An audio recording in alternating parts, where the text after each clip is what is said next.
Welcome to Salon Talks. I'm Mary Elizabeth Williams, and you know this woman, J. Smith Cameron. You know her, of course. She's an Emmy, Golden Globe, and Tony-nominated performer. You've seen her on Search Party, Rectify, The Great Rectify, Fleischman is in Trouble, Waco, The Aftermath, and maybe a little show called Succession. She played Gerri Kelman. You also know her now from the new Mike Judge, Zach Woods, and Brandon Gardner Peacock comedy series. It's called In the Know. It's so funny. Good. I'm glad. Welcome. Glad to Okay, hear that. Jay, this show it's a workplace comedy. I guess we can call it that. Yeah, exactly. With puppets. With puppets. Very, very different character. Very different kind of a show. Tell me a little bit about Barb. Well, Barb is the producer of it's called In the Know. It's their show. It's an NPR type show. And Barb is the sort of the straight man in a way, although she's funny too in her own right. And she's kind of slightly Midwestern and very earnest, and gets the short end of the stick around the office a lot unfairly, because she's really kind of the den mother, and she's kind to everyone, and she keeps the thing going along. So that sort of describes her, right?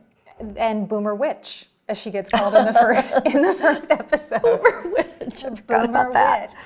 Boomer Witch. It's so funny. I love that this show pokes fun in a way that I think only someone Mike Judge affiliated could do, where it appeals to people on the left and on the right, because it really raises questions about those of us who consider ourselves progressive and interrogates our own hypocrisies and blind spots.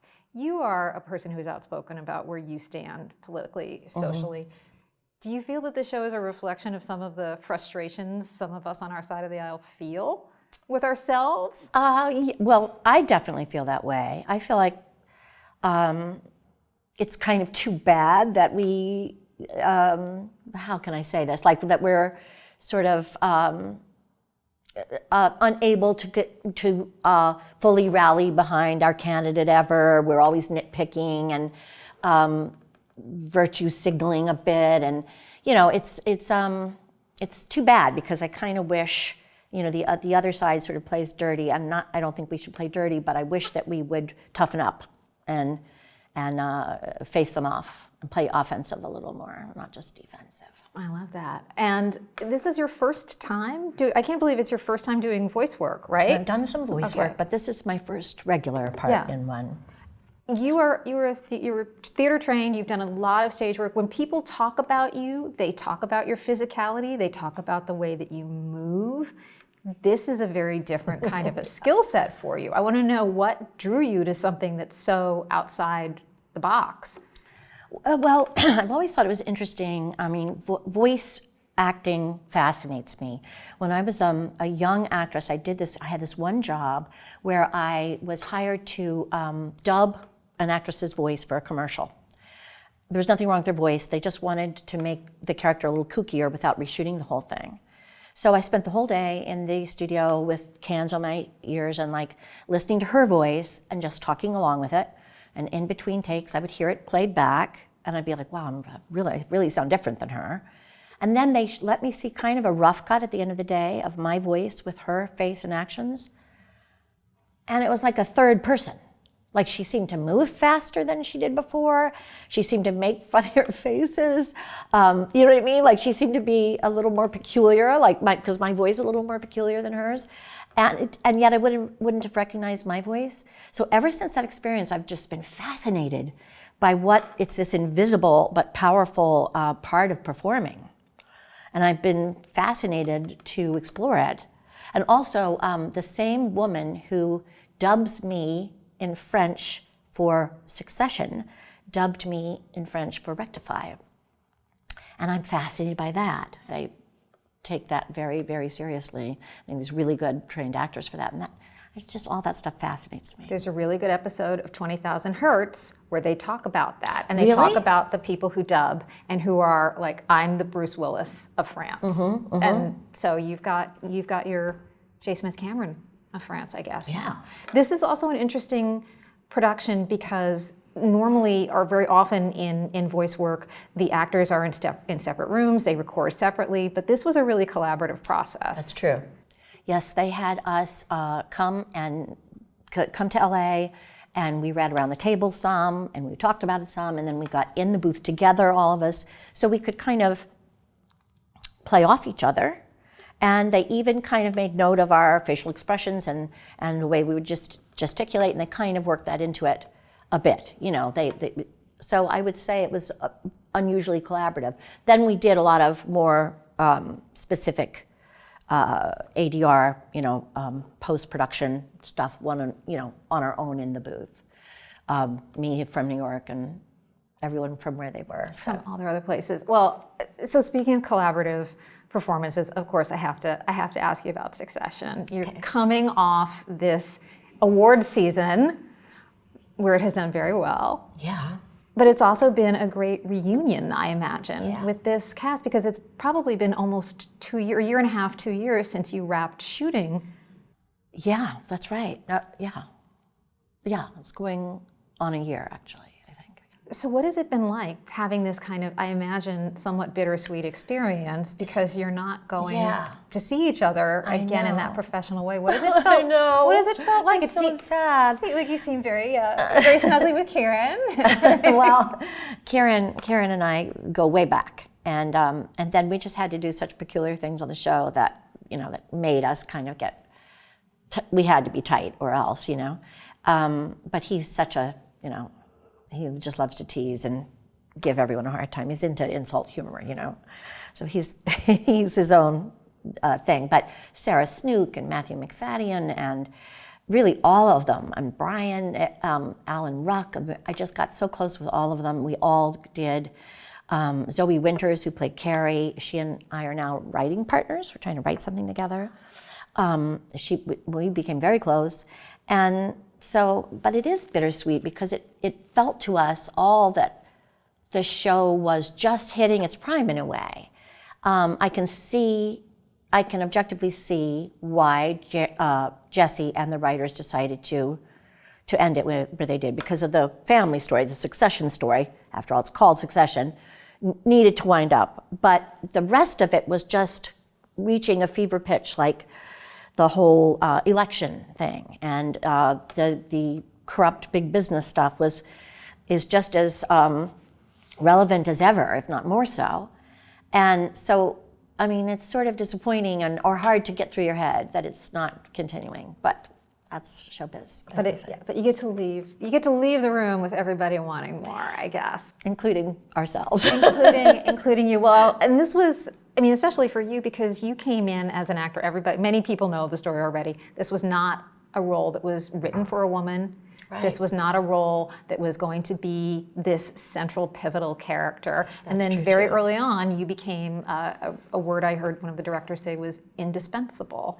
Ooh. Tell me a little bit about how that happens, there must have been something in the chemistry, not just with Karen, but with the whole environment, with the writers and with the cast. Yeah, well, it has a very collaborative way that they worked. For one thing, at the end of every scene, they would give us what Mark Mylod called a freebie, which would be like, kind of do whatever you want, even if it meant saying something different. And then sometimes we would improv even when it wasn't the freebie, and they would incorporate it. And also, I just think with that character, somehow I just got this idea for her. And it was, in my mind, it came off the text, but I mean, it was written for a guy. So I'm not sure what was intentional, but what I got from it was this like very driven woman who is extremely capable, but sort of a nervous wreck. And it was very specific, and there were opportunities for her to be funny, and I saw her in glasses, and I just saw her, and they kind of welcomed that. They wanted actors to supply a lot of the character. You can see it with Nick Braun or Kieran, how they almost are written in their own, those actors' cadence, or Connor with Alan Ruck. It's sort of informed by the way their personalities are as well, Right, and when you talk about those freebies or that improv, Slime Puppy, that's you. I'm sorry, Shay. I'm sorry. spit take there, almost. Slime puppy, that's all Slime you. puppy, yes. That whole dynamic comes out of very much out of you and Kieran, and then the writers being able to say, we want to run with this. Yeah, yeah. And that was just, I mean, we'd run out of dialogue, but they kept the camera rolling. So I had to kind of come up with worse and worse things to call him. I would never, in 1,000 years of thought, come up with slime. I don't know where it came from. It's pretty great. I guess I was just inspired by Kieran. Was it the first time you'd ever used that phrase in your life, or is that Yeah, one you throw around a lot? No. Have you called other people a slime puppy? Certainly not. Okay, all right. Always a lady, keeping it classy. Were you surprised then with the reaction when the fans went? I mean, the fans they're still going crazy. Yeah. Over this dynamic, and then it's been played up. It was in the posters for the last season. That pairing, that dynamic, people have gone out of their minds for, right? Could you have imagined? What do you think it is about that sick, twisted dynamic between these two twisted people that just people are fascinated with? I don't know. I think somehow, I mean, it feels funny to say this myself, but I think somehow there's something kind of specifically sexy about it. Like, we have a rapport, Kieran and I, and it's so unexpected. Our ages are different, and you see the age difference, but with the sexes reversed quite a lot. So it was kind of refreshing and to have something so unexpected. And that's, I think, for my character, she was, at the beginning, so nonplussed. Every time he would flirt with me, I'd be like, what are you talking about? And that just riled him up more. That seemed to be what turned him on, was me being kind of mean with him. So it just became, I don't know, but that doesn't answer your question. I don't know why people, except I think it was kind of sexy, but in an unusual, unexpected way that sneaks up on people, maybe. I think also because it's funny. You're it's so funny together, and your patter is so funny. This show and everything that you've done since, in this new show that you have coming out, you have been working, I almost don't want to say it, for 40 years since I'm sorry, but you were a child when I was about 8. You were a child actor, obviously. You were a baby. I guess that's right. You've obviously had a great deal of acclaim. You've had a great deal of steady work, and yet you have this breakthrough that takes your profile to a different level. Not to in any way diminish anything else that's come before, but you now are at a much wider level of acclaim, of recognition in your 60s. Again, not that you're in your 60s, but if you were in your 60s. If I were. But Jay, what does it mean to have this come to you at this stage of life? Well, it's fantastic. It's fantastic, and I feel it's a win for middle-aged and older women everywhere. I was perfectly content with my career the way it was. I felt like I did really meaningful things in the theater and film and TV all the time, and I loved it. And I wasn't someone who fame or fortune, I never expected those things. So I wasn't looking for it. But it's been great. It has been proof that you should never. It's not over till it's over. So it's not over. No. All right. Well, speaking of that, it's not over, but things are changing. We are living in a very changing world. I saw you on Twitter, the artist formerly known as Twitter, now X, recently talking about AI, and it's concerning. It's concerning. So concerning for actors and artists. It's concerning politically. Yeah. I mean, you as someone whose face could be manipulated, whose voice could be taken away from her. What are you looking at and thinking about as you're going forward in your career as a creative person? Well, I mean, I don't know. This was one of the big points of the strike. It's very hard to resolve. I mean, Molly Shannon and I were talking about it, that it almost seems like something the government's going to have to come in and regulate the way the internet was. It wasn't clear at the beginning of the internet, all the pitfalls with that. And privacy, and then how there had to be steps taken, measures taken to protect people. And I'm hoping that becomes the case here, because I don't even think we can glimpse the ramifications. Some of it's obvious. Like, there was already an article in the paper yesterday, was it, about Joe Biden being a manipulated AI version of Joe Biden being used erroneously in campaign talk, a campaign ad. so it's very scary. And I saw a thing also in the Times, I think, where they showed you faces and you had to guess which ones. Did you see this too? Yeah. Which ones were AI? And I didn't get any of them right. Oh no, I tanked. Yeah, completely tanked it. tanked. I mean, yeah. it's really scary. And I don't think we even know how big it's going to be. But I'm just hoping that it'll become clear to all parties somehow that it's got to be regulated somehow. And I don't know how that is. I don't think we know the size of it yet. Right, we're still figuring it out. I want to ask you one more thing because you are such a busy lady. You have so much else going on. This new series, you're also going to be in a film version of John Green's Turtles All the Way Down, one of my favorite YA books of all time. Tell me a little bit about that and some of the other things we can look forward to seeing or at least hearing you in. Okay, well, yes, I did that movie and that was delightful. That's a story about a young woman who has OCD and she's just crippled by it, and she's this beautiful, sweet young girl, and she can't have a relationship because she's got so many issues with it. And she kind of discovers a scientist on the internet, speaking of the internet, who fascinates her about what she says about it. And she goes, and I play that character, and she goes to listen to her on campus, and they have a kind of a meaningful scene that sort of helps her a bit. It's very poignant and it's very relatable, I think, whether you have that issue or your own thing, because everybody's got something.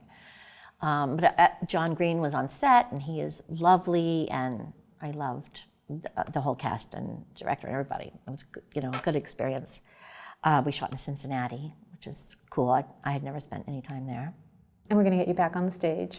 Yes, I am going to do a play in London next year, it looks like. But we can't quite announce that yet. Okay. We don't have the particulars, but... As long as we get you back on the stage, I'm happy, Jay. Jay Cameron, thank you so much for talking to us today. It's been My an absolute pleasure. pleasure. The show is called In the Know. Very, very different. Barb is 180 degrees from Gerri, but she's just as funny. Oh, good. Thank you. Thank you.